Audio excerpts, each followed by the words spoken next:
কে জিততে যাচ্ছে কোন আসন? শুধু দর্শক মন্ডলী, আপনাদের সকলকে স্বাগত জানাচ্ছি। আমি ফাহিম মাসরুর। আসন সমীকরণ এই পডকাস্টে আমরা আলোচনা করি বাংলাদেশের সামনের যে নির্বাচন হতে যাচ্ছে, সেখানে যে 300টি আসন আছে, সেই 300টি আসন ধরে ধরে কোন আসনে কে এগিয়ে আছে, কোন দল বা কোন প্রার্থী এগিয়ে আছে, সেটার ব্যাপারে আমরা আলোচনা করি। প্রতিটা আসনের হিস্টোরিক ভোটিং প্যাটার্ন আমরা অ্যানালাইজ করি, ইন্ডিভিজুয়াল যারা ক্যান্ডিডেট আছেন তাদের প্রোফাইল এবং মাঠ পর্যায়ে যে জরিপগুলো হয়েছে সেটার থেকেও আমরা কিছু ডাটা নিয়ে আমরা একটা অ্যানালাইসিস করি এবং তারপরে আমরা মোটামুটি একটা প্রেডিকশন দেওয়ার চেষ্টা করি এবং আমাদের এখানে যারা এক্সপার্ট থাকেন তারা ইন্ডিভিজুয়ালি প্রেডিক্ট করেন। তারপরে আমরা সেই ইন্ডিভিজুয়াল প্রেডিকশনের উপর ভিত্তি করে এক ধরনের গ্রুপ প্রেডিকশন করি।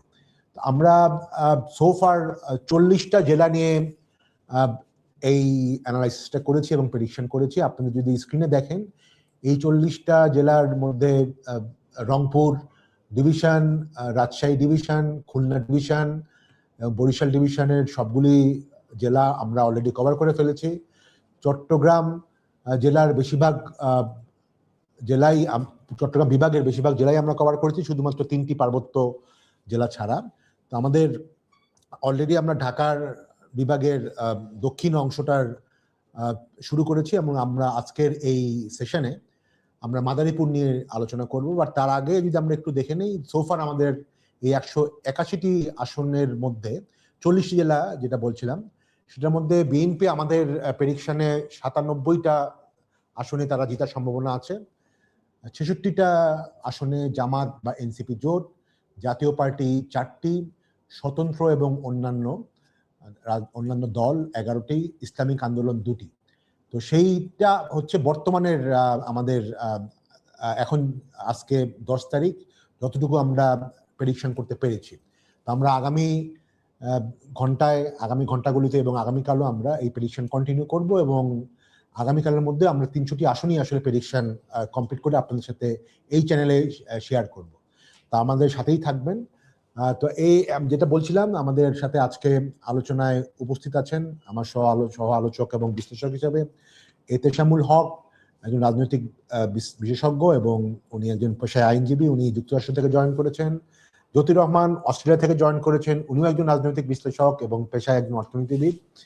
তো আমরা যদি মাদারীপুরে চলে যাই, মাদারীপুরের 3টি আসন আছে আপনারা জানেন। মাদারীপুর 1 আসন দিয়ে আমরা শুরু করব। তো মাদারীপুর 1 আসনে এখানে শিবচর উপজেলা, এখানে নাদিরা আক্তার বিএনপির প্রার্থী, উনি ধানের শীষ নিয়ে প্রত্যেকে লড়াই করছেন। 2জন স্বতন্ত্র প্রার্থী এখানে অলরেডি দাঁড়িয়ে গেছেন এবং 2জনই বিএনপির থেকে বিদ্রোহী প্রার্থী এবং 2জনই বিএনপি থেকে খুব সাম্প্রতিককালে বহিষ্কৃত হয়েছেন। কামাল জামাল মোল্লা, উনি 2008-এ স্বতন্ত্র নির্বাচন করেছিলেন বিএনপি প্রার্থী এবং বিএনপি প্রার্থী থেকে উনি আসলে 6% বেশি ভোট পেয়েছিলেন। আপনারা জানেন মাদারীপুর আসলে একটু খুব আওয়ামী অধ্যুষিত এলাকা, আওয়ামী লীগ ভোটের এখানে বেশি। তো যারা আওয়ামী লীগের ক্যান্ডিডেট এখানে প্রচুর ভোট পায়, কিন্তু বিএনপি কখনো এখানে খুব বেশি ভালো ভোট পায় না। কিন্তু যিনি কামাল জামাল মোল্লা, উনি কিন্তু বিএনপি থেকেও 6% বেশি ভোট পেয়েছিলেন 2008 সালের নির্বাচনে। এবং আরেকজন ক্যান্ডিডেট আছেন, উনিও বিএনপি থেকে বিদ্রোহী প্রার্থী, সাজ্জাদ হোসেন সিদ্দিক। তো উনি ফুটবল মার্কা নিয়ে নির্বাচন করছেন। তো এতেশাম, আপনার কাছে কি মনে হচ্ছে, বিএনপির মধ্যে কি ভোট ভাগাভাগি হয়ে কি দাঁড়াবে? থ্যাংক ইউ ফাহিম ভাই। তো যেরকম আমরা একটু গোপালগঞ্জ নিয়ে কথা বললাম, এই মাদারীপুর, ফরিদপুর, গ্রেটার ফরিদপুরের অন্য জেলাগুলো নিয়ে কথা বলতে হলেও আমাদের শেখ পরিবারের ফ্যামিলি ট্রি নিয়ে একটু ভালো মতো নলেজ রাখতে হবে।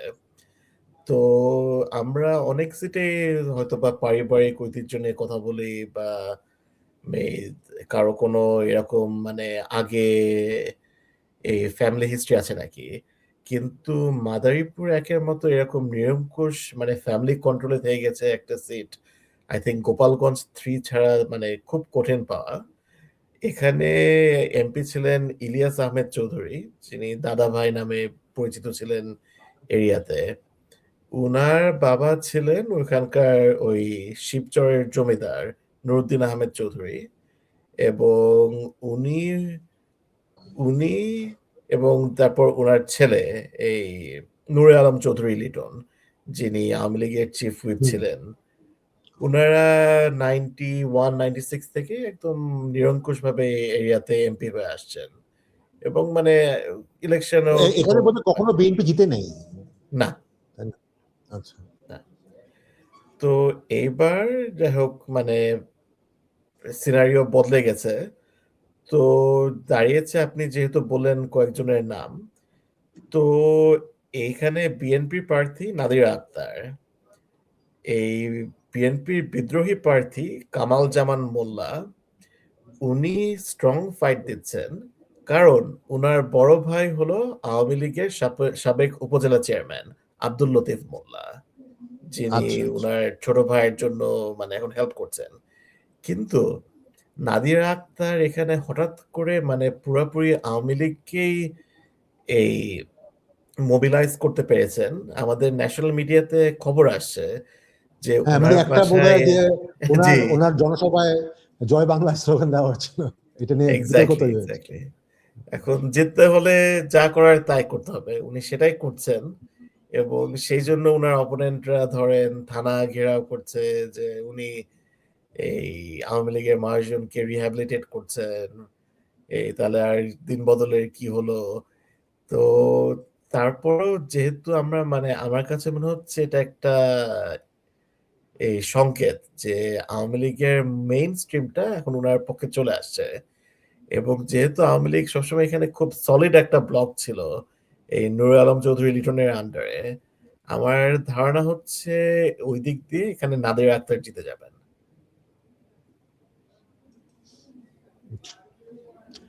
সরি জ্যোতি, আপ- আপনার কথা শোনা যাচ্ছে না, আবার মাইক বলেন। ওয়াজ হ্যাঁ সরি হ্যাঁ, মাইক ওয়াজ মিউটেড। হ্যাঁ, এটার সময় সাথে আরো দুটো জিনিস অ্যাড করি। একটা হচ্ছে আপনার নাদিরা আক্তারের হাজবেন্ড ওয়াজ সামবডি কল্ড মিঠু চৌধুরী। আমি এনাফ লোকাল সম্পর্কে জানি না যে যে আপনার এই চৌধুরী ওই চৌধুরী ফ্যামিলির সাথে লিঙ্ক কিনা, বাট দ্যাট ইস এ ইয়ে আর কি আপনার একটা information.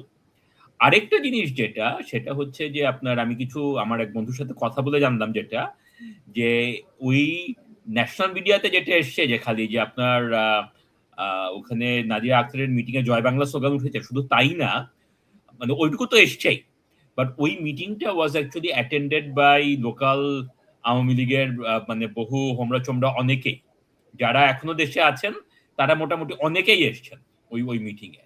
So local Awami League এবং আশেপাশের আওয়ামী লীগ, খালি যে আপনার মাদারীপুর একের আওয়ামী লীগ তা না, ওই গ্রেটার ফরিদপুর এলাকার অনেক যারা আওয়ামী লীগের সাথে কানেক্টেড বা আওয়ামী লীগের রাজনীতি করেছেন এবং এখনো দেশে আছেন, ইন্ডিয়াতে পালিয়ে যাননি, তারা অনেকেই নাদিরা আক্তারকে মানে ওখানে এসে বলছে যেরকম যে আমরা আমরা মানে উনি আমাদের লোক বা আমাদেরকে দেখে রাখবেন টাইপের মেসেজ।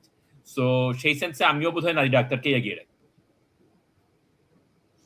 ওকে, আপনারা দুজনই নাদিয়া আক্তারকে এগিয়ে রাখছেন। আমি আসলে যে আরেকজন যে কামাল জামাল সাহেব, ওনাকে এগিয়ে রাখছি।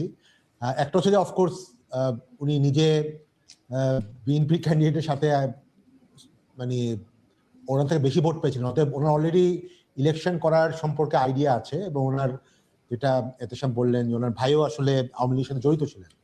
তো আওয়ামী ভোট ভাগ হবে, no doubt Awami vote Nadira এবং কামাল জামাল দুজনের মধ্যে ভাগ হবে, এবং বিএনপি ভোট তো অফকোর্স ভাগ হবেই, কারণ বিএনপি ভোট 3 ভাগ হচ্ছে এখানে।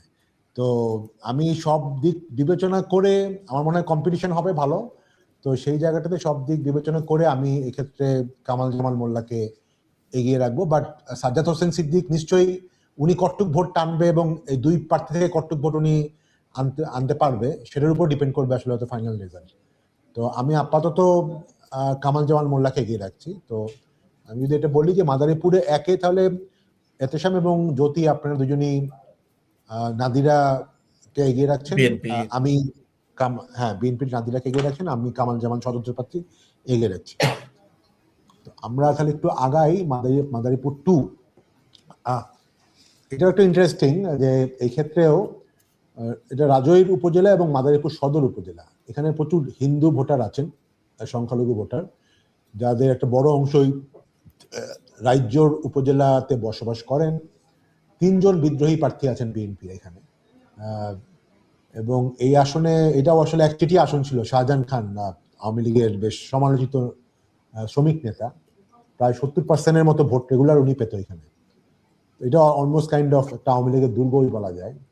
তো এবার যেহেতু মিল্টন বৈদ্য নিজে স্বতন্ত্র প্রার্থী হয়েছেন, উনি কিন্তু বিএনপি থেকেই এসছেন, এবং ওনার রাজ্যের উপজেলা যেটা আছে, এটা দুটো উপজেলার একটা বড় উপজেলা, এখানে ওখান থেকে উনি নির্বাচন করছেন, এবং যেহেতু সংখ্যালঘু প্রার্থী সেই ক্ষেত্রে তো উনি হিন্দু সম্প্রদায়ের ভোটটা বেশি পাওয়ার কথা।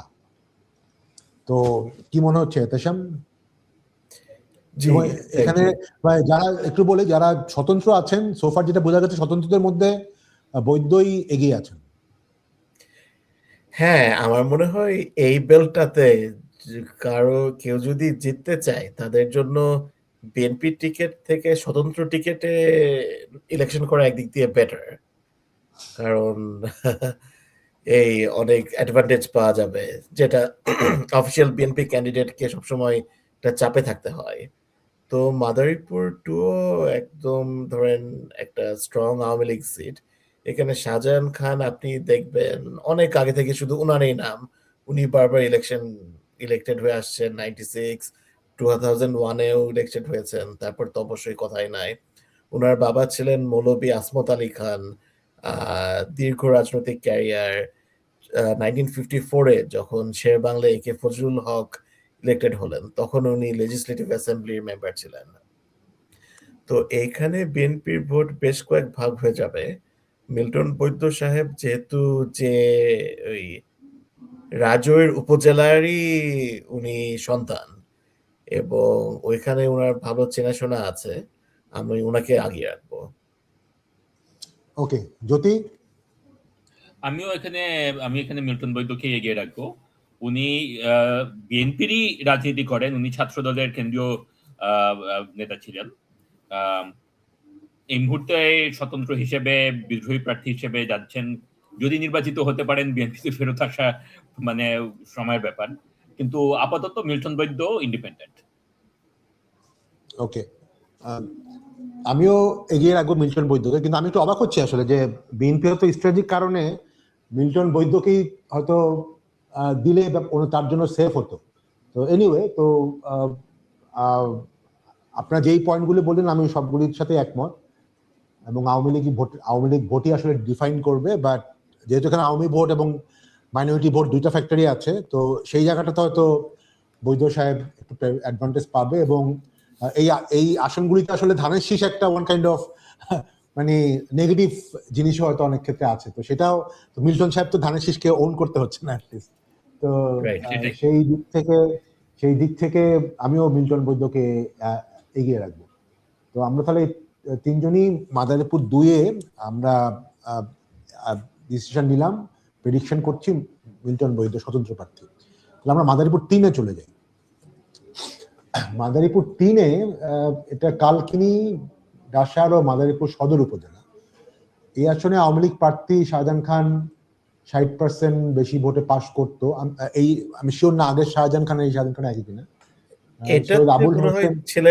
সৈয়দ আবুল হোসেন, আর তারপর বাহাউদ্দিন নাসির, আব্দুল এখানে একটু ভুল আছে, এখানে আবুল হোসেন। হ্যাঁ, এটা আবুল হোসেন, যিনি একজন ব্যবসায়ী এবং বেশ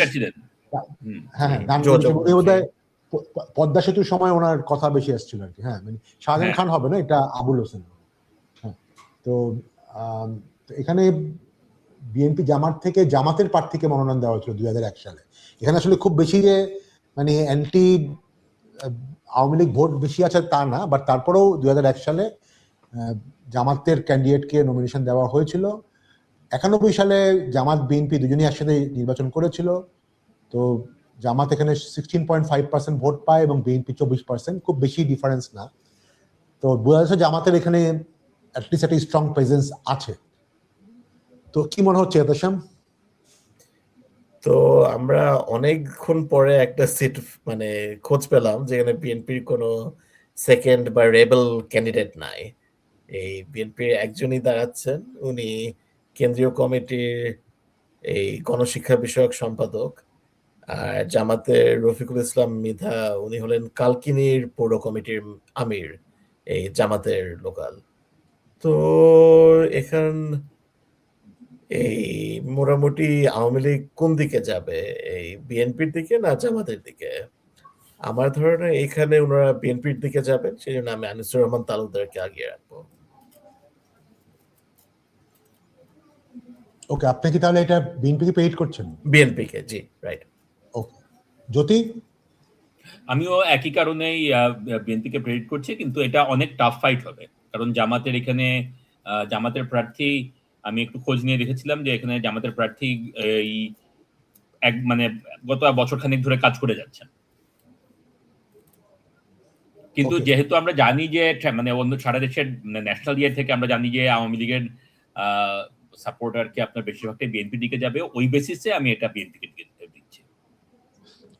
ওকে, এটা আসলে একটা বড় মানে অ্যাজাম্পশন আমরা করছি, সোফার করে আসছি যে আওয়ামী লীগের ভোট জেনারেলি বিএনপির দিকে যাবে, বাট আবার খুব রিসেন্ট কয়েকটা পোলে দেখা যাচ্ছে যে অনেক একেবারে মানে 70-30 হয়তো হবে না, ইট ক্যান বি 60-40 বা ইভেন 55-45।